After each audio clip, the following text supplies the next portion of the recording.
I'm John McGee with Webconsuls. Today I want to go over a tiered marketing strategy, including what all goes into that and why it is not only the best digital marketing strategy, but in my opinion, the best overall marketing strategy. You may not duplicate this exactly, but it is highly likely after watching this video you'll implement some variation of this in your future marketing efforts. So, just to provide a general overview of the tiered marketing strategy and some of the benefits, the first and foremost, it produces the best ROI for your business.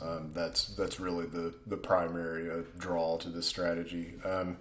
It also has adjustable volume, so you can scale how many leads you generate with this to match, what's appropriate for your business at the time. And also, it can be applied anywhere, as I touched on earlier. It's not just a digital marketing strategy. It can really be applied to marketing or just any kind of business overhead in general. So there are a few things that need to be done before implementing this strategy, and a few things that go into it, I guess. The first is segmenting. So this strategy really hinges on breaking each of your advertising mediums into very specific groups. You want to be as specific as possible. The second phase is identifying the cost per lead or cost per acquisition or ROI, whatever metric you want to use, but I'll just use CPA or cost per acquisition for this video. So we want to identify the CPA for each one of these groups that we segmented earlier. Then the final stage is just to scale up to your desired volume once you segment and identify the CPA with each. So this is just kind of a typical segmentation example. You have a company, you have online marketing and offline marketing.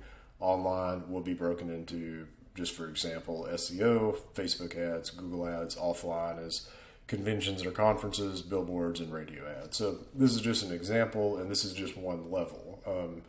Later on, we'll go into Google Ads and we can segment that by campaign, and you can really apply this anywhere you want.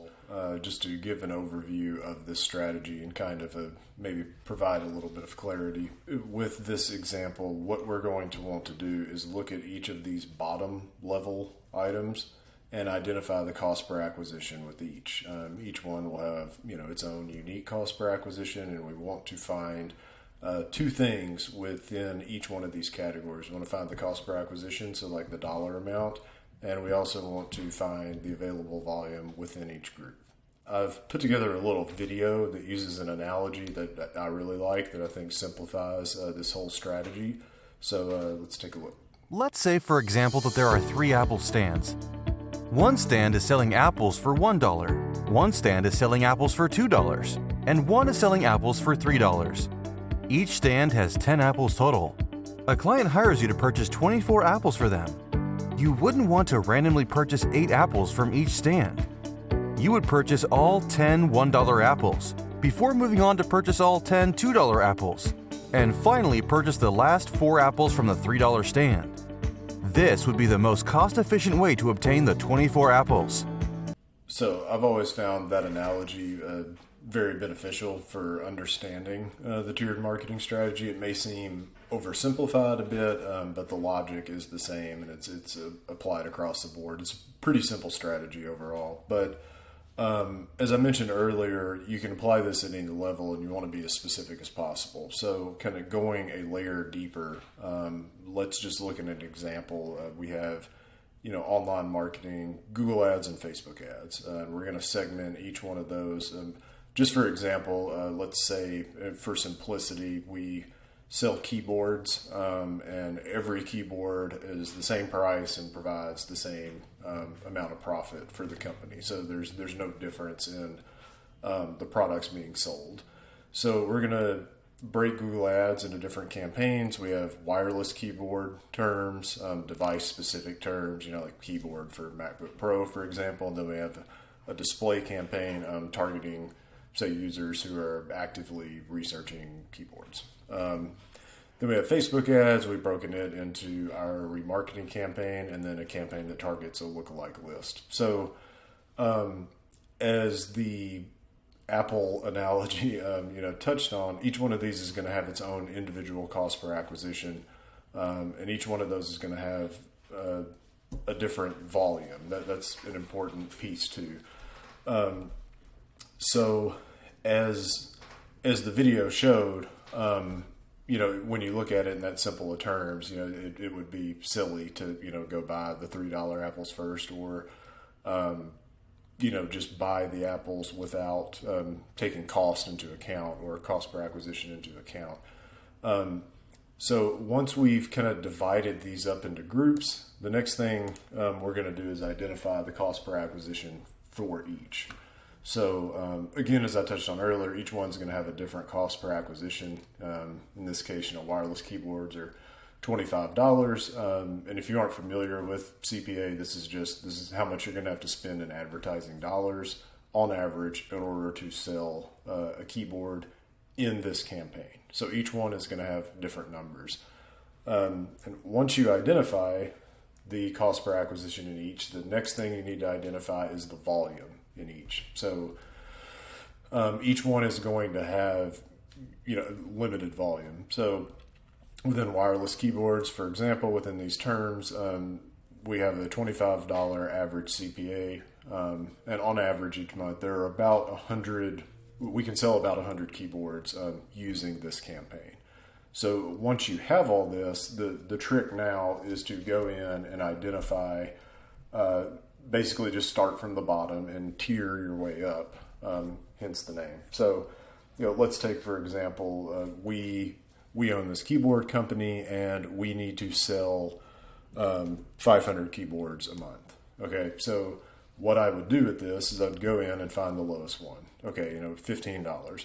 What we want to do is maximize this first. Kind of going back to the Apple analogy, we don't want to just buy $1, $2, $3 apples or just randomly pick. That's something that we see a lot, is just kind of taking a budget, throwing it against a wall and seeing what sticks. In this case, you work backwards in a way. So I would identify that we have 100 here at the lowest, then I would move on to the next lowest, which is $18. So now I have 300, and you just kind of count your way up until you get to 500. And that's why this is such a good strategy to me. I mean, it locks in the lowest CPA and it hits your desired volume. It's very scalable. So in this case, we would maximize display, maximize remarketing. Then we would move to device specific, $20, and then we'd get the other 50 from wireless keyboards. And in this example, we wouldn't run the lookalike campaign at all.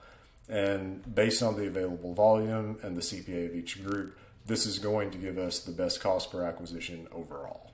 So in summary, what you want to do with the tiered marketing strategy is to segment each of your marketing efforts into individual groups, identify the cost per acquisition within each group, then identify the optimal or ideal amount of leads you want each month, and then start counting, starting with the lowest CPA ad group, count your way up until you hit the desired volume. It's a really simple, effective strategy. We utilize some variation of this for almost every client. Again, you may not duplicate this exactly, but everyone likes a great ROI, and there are a myriad of benefits with this strategy. It also helps to diversify, kind of spread everything out, and get the warm leads from each source. So I hope everyone enjoyed the video. If you have any additional questions, you can reach me at 949-701-4714 or by visiting webconsuls.com. Thanks again for watching. Hope everybody has a good day.